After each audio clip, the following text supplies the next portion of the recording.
The fourth time Nurse Celestina Mara approached the doors of Whitmore Medical Center, she was not alone. She had been alone the first three times. The first time, Tuesday morning, 6:47 a.m., badge in hand, scrubs pressed, hair pinned back the way she always wore it for shifts, the way she had worn it for 11 years of nursing. The doors had opened automatically and the security desk guard, a man she had never seen before, which she registered without alarm because security staffed in rotations and she could not know everyone, had stopped her before she reached the elevator bank. Badge, please. She had shown it. It had looked at it. He had looked at her. He had said there was an issue with her access. She'd need to speak to HR. HR opened at 8. She had explained she had a 7 a.m. shift. It had said he couldn't help that HR opened at 8. She had asked to speak to his supervisor. His supervisor had said the same thing. She had been 20 minutes late to a shift that had started without her. The second time, Wednesday morning, same time, same scrubs, different guard, same result. Badge issue. HR at 8. She had stood at the desk for 11 minutes, making the case for her own existence in a building she had worked in for 11 years. And at the end of those 11 minutes, she had been standing outside on the pavement in November, and the automatic doors had closed in front of her.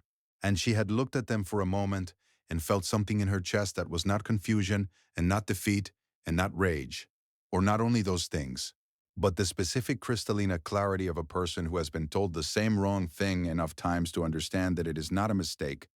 The third time, Thursday, this time with a printed copy of her employment contract, her HR confirmation email, and a note from her floor supervisor, charge nurse Donna Reyes, confirming her schedule and requesting her immediate access. Different guard. Same result. The note from Donna Reyes was examined and set aside. The HR confirmation email was called unverifiable without a system check. The employment contract was examined for a long time without producing any change in outcome. At the end of it, the guard called his supervisor, and the supervisor called someone else, and the someone else said the access issue needed to be resolved through HR, and HR opened at 8. Celestine had grown up in Port Harcourt, Nigeria. The eldest of 5 children in a household run by a father who repaired engines and a mother who had been the neighborhood's informal nurse before nursing had a building. The one people called when a child had a fever, when a birth was coming fast, when something needed assessing before anyone could afford a doctor.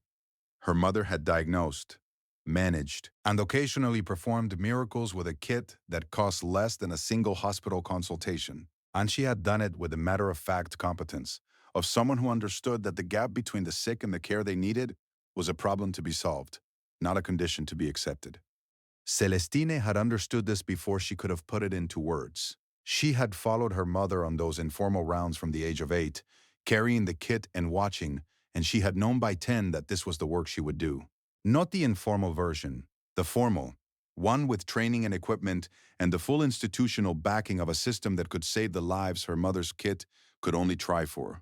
She had come to the United States at 22, to a nursing program at Howard, and then to Whitmore, where she had built 11 years of a practice in pediatric oncology that her floor supervisors described in performance reviews with words like exceptional and irreplaceable, and that her patients, or rather, the parents of her patients, who were the ones writing the thank you notes and making the calls to the department head, described in language that no performance metric captured.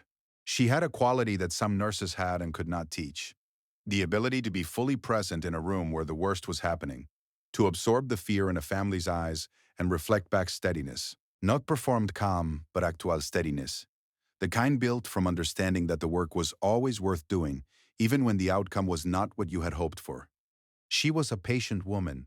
11 years of pediatric oncology nursing had required it of her in ways that most professions did not. She had sat beside children who were dying and found in herself reserves of steadiness she had not known she possessed until she needed them. She had delivered news that unmade families and held the pieces while they fell apart and come back the next morning and done it again. She had learned that patience was not passive, it was active, directed the exercise of will in a direction other than despair. She had learned this in rooms that no security guard had ever kept her from, in a building she had given 11 years to, with patients whose names she knew and whose parents trusted her with the specific totality of their trust, that parents give only to the people standing between their children, and the worst thing. She had been kept from those rooms 3 mornings in a row. On Thursday evening, after the third attempt, she had sat in her car in the hospital parking lot. She had been able to park, she noted, without issue. Only the entering was the problem. And she had looked at the building for a long time. Then she had called Dr. Miriam Osei. Dr. Miriam Osei was the director of Whitmore Medical Center. She was 61 years old, a pediatric oncologist by training who had moved into administration 14 years ago because the problems she wanted to solve had outgrown the scale of what she could address from a clinic. She had rebuilt Whitmore's pediatric oncology unit in her first 3 years as director. New equipment, new staffing ratios. A family support program that had reduced caregiver burnout scores by 38% and was now referenced in nursing journals. And in the 11 years since, she had run the hospital with the specific focus of a woman who had spent her career watching children fight for their lives and had concluded that nothing in the administration of a medical institution was too small to matter. She had a rule that her executive assistant knew better than to schedule around.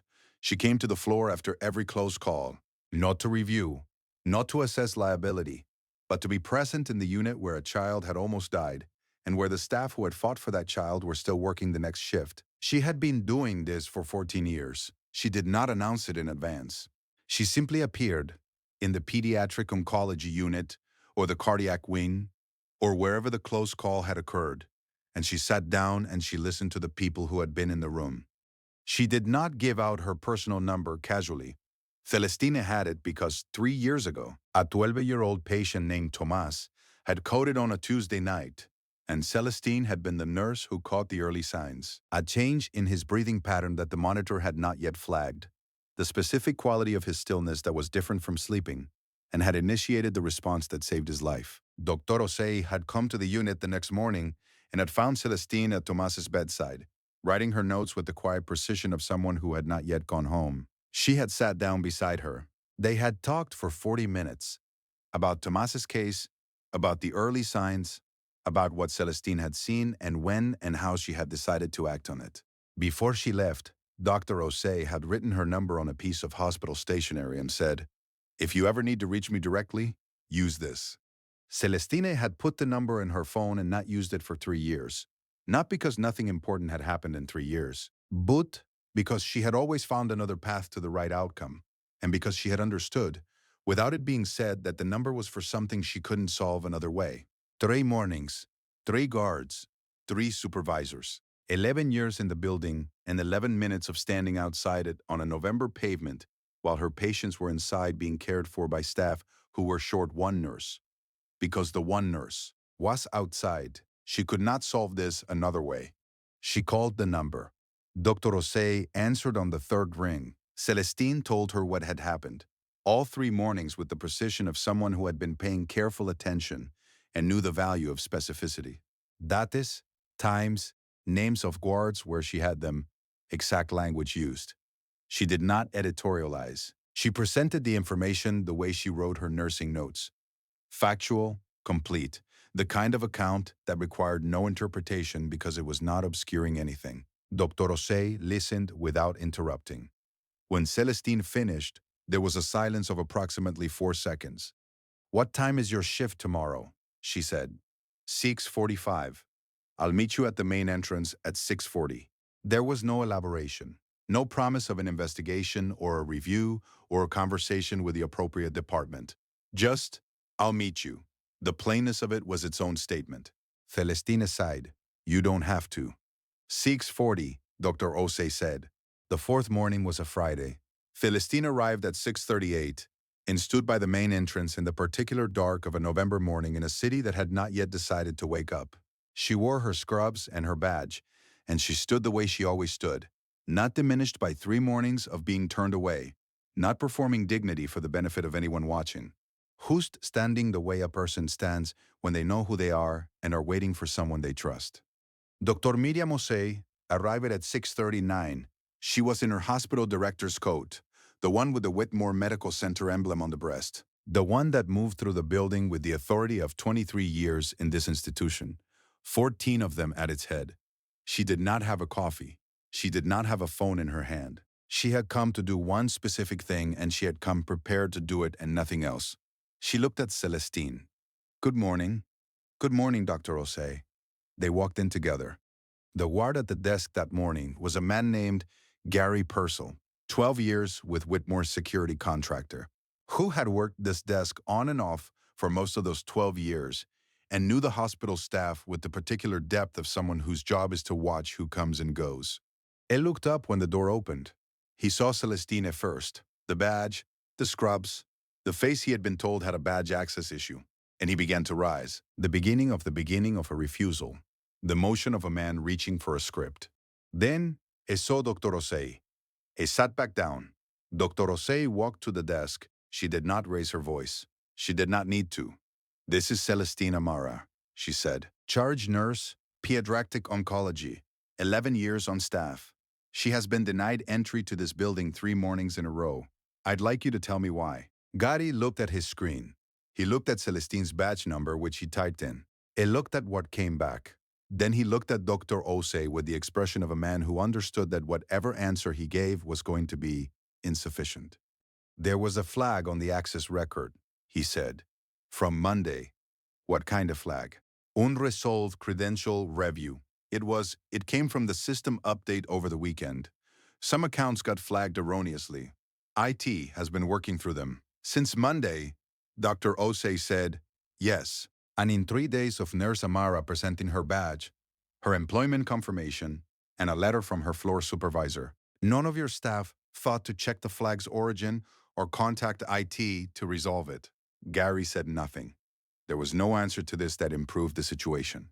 Who authorized the flag to stand after the first morning? Dr. Osei asked. I'd have to check the log. Please check it now. Gary checked it. What he found, and what Dr. Osei read over his shoulder, and what would appear in the incident report filed before noon that day, was that the flag had been reviewed on Tuesday morning by the overnight shift supervisor, a man named Dale Hutchins, who had made a notation in the system. Flag standing pending HR review. It had not contacted HR. He had not flagged the flag as erroneous. It had, in 3 words, confirmed it as a barrier and moved on. And every subsequent guard who had encountered Celestine had operated within the frame that notation created. Dale Hutchins had been working the overnight security supervision at Whitmore for 4 years. Each personnel file, reviewed as part of the incident investigation that followed, contained 2 prior notations related to inconsistent application of access protocols. Both had been addressed with verbal counseling.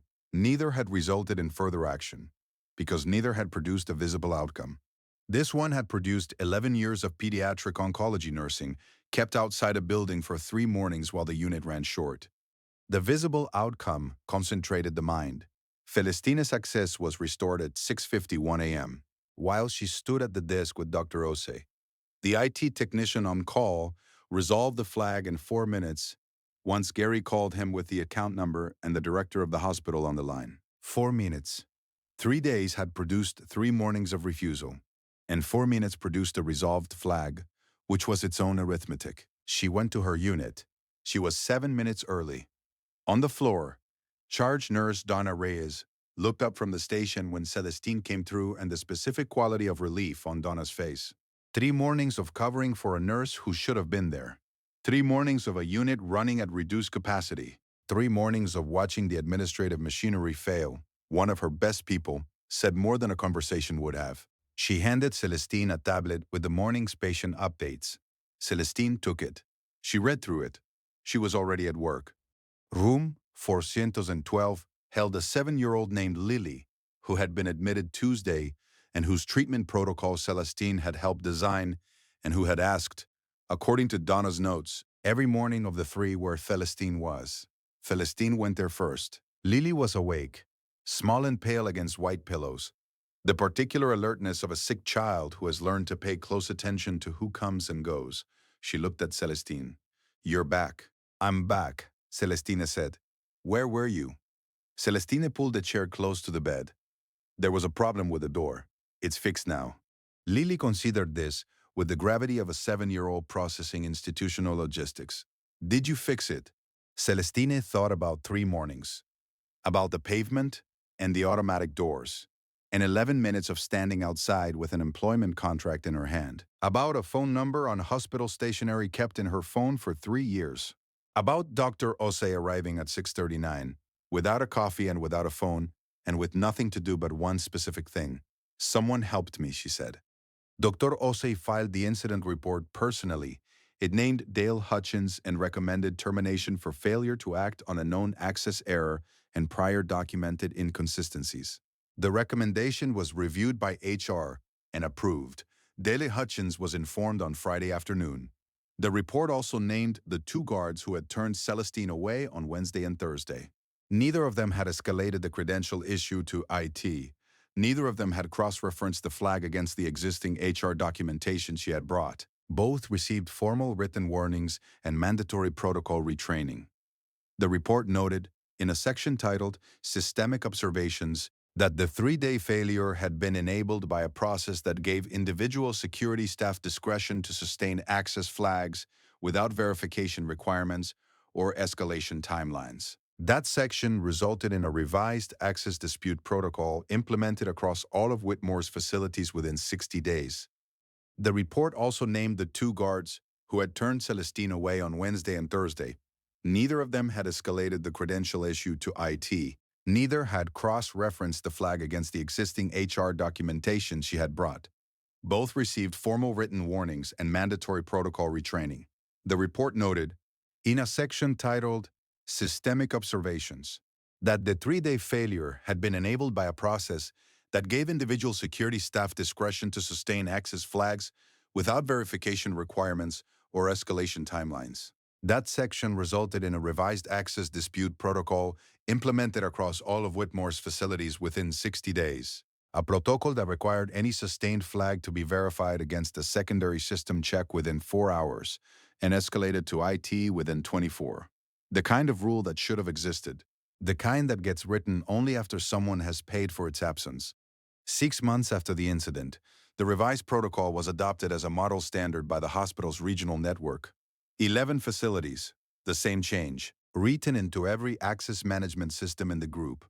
Dr. Ose submitted Celestine's case, anonymized, as the basis for the recommendation. The network's compliance officer called it the clearest example of a systemic failure with a clear corrective path she had seen in a career of reviewing exactly these situations.